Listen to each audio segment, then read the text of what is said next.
में तेजाब बन रहा है या अपच की समस्या है। अभी तक जो मैंने चीजें बताई वो तेजाब के लिए बताई, परंतु अब मैं आता हूं अपच के लिए। हाँ, तेजाब के लिए एक आध चीज और जरूरी है, जैसे हो गया अदरक।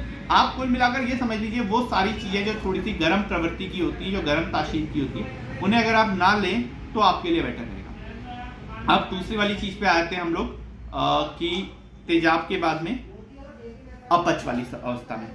अब अपच वाली अवस्था में हमें सबसे पहले तो हमें खाने का ध्यान रखना चाहिए। हमें खाना ही तब खाना चाहिए जब हमें भूख लगे। जिस वक्त हमारे पेट में अपच होती है, जिस वक्त हमें डकार में भी उस खाने की सुगंध या दुर्गंध आ रही होती है जो हमने अभी तक खाया, या खाने में हमें लगता है कि हमारे मुंह में कुछ अजीब अजीब सी स्मेल आ रही है, ये सारी की सारी अवस्थाएं दिखाती हैं कि हमारी अपच की अवस्था हो चुकी है। अपच की अवस्था होने पे सबसे पहला काम यही किया जाए कि खाना ही तब खाया जाए जब हमें भूख लगे। ये तो नॉर्मली हर आदमी का नॉर्मल रूटीन ही होना चाहिए। हमें खाना तभी खाना चाहिए जब हमें अंदर से भूख लगे। अंदर से भूख लगने का मतलब ये नहीं कि हमने कोई खाना देखा और उसकी हमें चाहत हुई, या हमने किसी से खाने का नाम सुना, या हमने कोई फूड वाले प्रोग्राम्स देखने शुरू कर दिए, उससे हमें भूख लग रही है और हम लोग उस हिसाब से खाए जा रहे हैं। नहीं, अंदर से भूख लगने का मतलब आप समझते हैं वो शुद्धा की अवस्था, जब आपको लगता है कि इस वक्त मुझे कुछ भी मिले मुझे खाना चाहिए।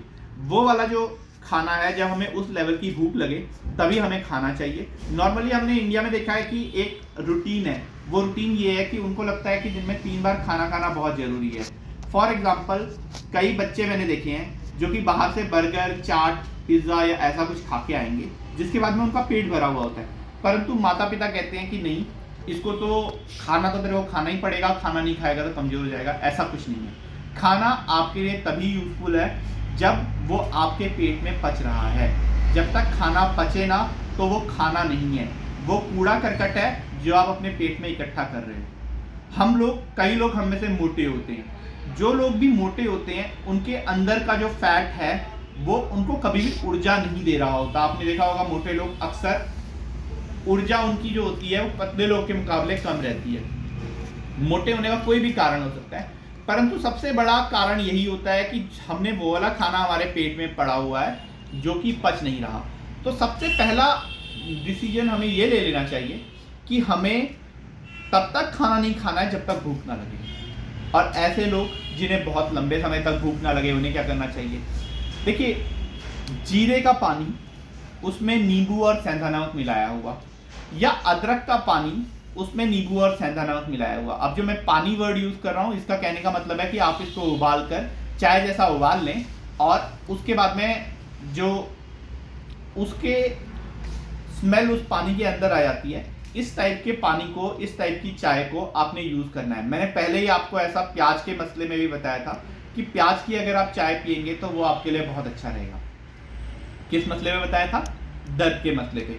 प्याज की चाय जो है वो उन लड़कियों को भी काफ़ी ज़्यादा हेल्पफुल होती है जिनको पीरियड्स के वक्त में पेन हो रहा होता है। नॉर्मली हम लोग पीरियड्स के पेन को भी एक नॉर्मल सिचुएशन समझ के बैठ जाते हैं कि ये सबको होगा, परंतु ये सबको होने वाली बात नहीं है। अगर आपको हो रहा है तो उसमें आपके हार्मोन्स की गलती है और हम लोग को उसको ध्यान देना चाहिए। अब हम लोग आते हैं वही अपच के बारे में जो हम लोग बात कर रहे थे, उसी वाली चर्चा पे लौटते हैं। हम लोग थोड़ा सा ट्रैक भटक गए थे। मेरी ये प्रॉब्लम है दोस्तों, मैं कई बार भटक जाता हूँ। तो अपच वाली जो अवस्था है उसके लिए सबसे पहले हमें खाने को अवॉइड करना है। दूसरे लेवल पे हमें अदरक और जो भी मैंने आपको बताया जीरा, इसके अंदर नींबू और सेंधा नमक मिला के इस वाले पानी को हमें लेना चाहिए। इसको चाय की तरह गर्म अवस्था में ही हमें लें तो हमें ज़्यादा बेटर आराम मिलेगा। ये 2 अवस्थाएं हो गई अपच और गैस की जो मैंने आपको बताई।